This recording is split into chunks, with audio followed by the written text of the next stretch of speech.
Kuvaa ja tunnista 10 lintua. YouTube-haaste. Ohjeet. Ota 10 eri lintulajista tunnistettavissa oleva kuva. Käytä vain kuvia, jotka olet itse ottanut.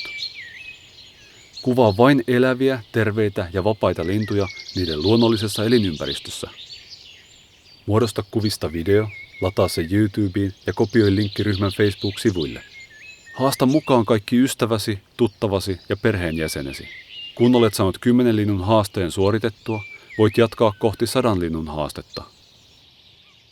Sitten vain ulos ja lintuja kuvaamaan. Lintuja on kaikkialla. Sinun ei tarvitse lähteä edes kaupungin ulkopuolelle, riittää, että menet lähimpään puistoon. Kun julkaiset otoksesi YouTubessa, levität lintutietoutta samalla kun opit itse jatkuvasti uutta. Mitä pidemmälle haasteessa etenet, sitä vaikeampaa, mutta samalla myös palkitsevampaa uusien lajien löytäminen ja tunnistaminen on.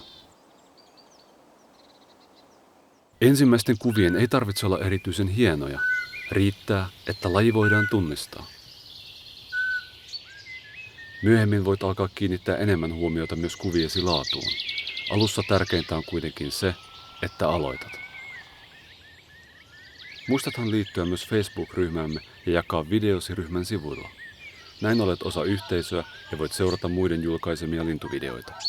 Tarvittavat tiedot ja linkit löydät tämän videon alta.